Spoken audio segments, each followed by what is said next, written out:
From Deaf Crocodile comes the time-bending mysteries of Shahram Mokri, an Iranian filmmaker.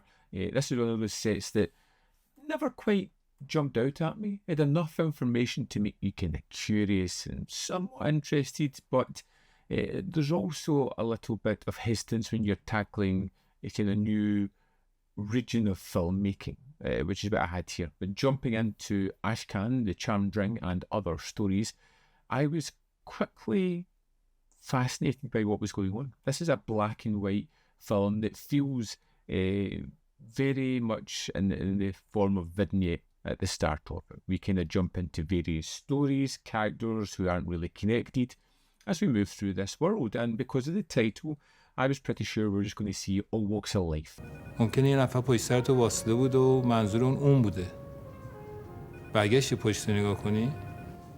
تو خواب برگردم به پشتم نگاه کنم. دارین منو مسخره میکنین؟ But there is a kind of magic to how this non-linear telling story suddenly becomes a whole. Everything is joined together. All the characters become part of the same or somewhat tangentially connected to the larger story, which I really did enjoy. And for the first 15-20 minutes, maybe 25 minutes, we kind of jump about seeing segments of people's stories, and there is a definite disconnect there, but a kind of fascination to what's going on as well. As the movie slowly starts to connect these people, these segments together, it becomes something far more fun and engaging. Think of a Jim Jarmusch movie mixed with Quentin Tarantino, that kind of ilk. تو این مدت تو چند بار دست به خودکشی زدی؟ 14 بار. بله 14 بار. خب این نشون میده من دکتر خوبی نیستم دیگه. یعنی کارم خوب نیست.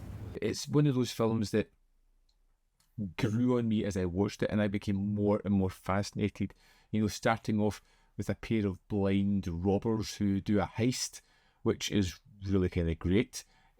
How it evolves into a man who just simply is trying to continually, but just can't kill himself. Some love-struck police officer who's almost stalking his intended love interest. A couple of female morgue attendants and the bodies that are racking up there, and how they're all interconnected with a fish that's been set loose and a charmed ring that has been moved. با استفاده از یک رشته طناب اول میخواستن اون رو خفه کنن و بعد سرش رو قطع کنن. در مرگ عشقی 3 دلیل عمده وجود داره. It works incredibly well, and it's incredibly fast and free-flowing. The way that it moves from this lack of story into a sort of larger, grander story is really well done. And although there are some elements and some sort of vignettes that don't really have conclusions, it doesn't matter because it's the whole, it's great. This black and white photography, this very low budget, very stylized idea is something that's really terrific.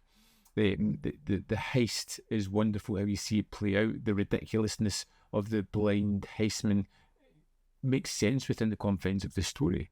When it moves to some certain elements that can become really funny and engaging, like the morgue attendants or the man who's continually trying to kill himself and quite manage it, there is a black humour to everything that is going on here. This was a kind of really interesting entry into the films of Shahram Mokri, because it was completely different to what I expected. A heist film, a comedy, action, some interesting characters. Yes, there are some threads that don't quite tie up, but for the whole, I was very impressed with Ashkan. I thought it was a really fun, interesting film. It plays with that non-linear aspect, which I think really adds a lot to the film as well, and just left me with a sense of this was really good. حالا چی کارت داشت؟ اومده بود خواستگاری. خواستگاری؟ وسط این همه جنازه؟ تو چی گفتی؟ خب معلومه ردش کردم. I want to tell people about this movie. I think you should check it out. It's one of those films that you'd probably just bypass. The title is kind of clunky and long and not something that imbues you with a sense of I need to see that.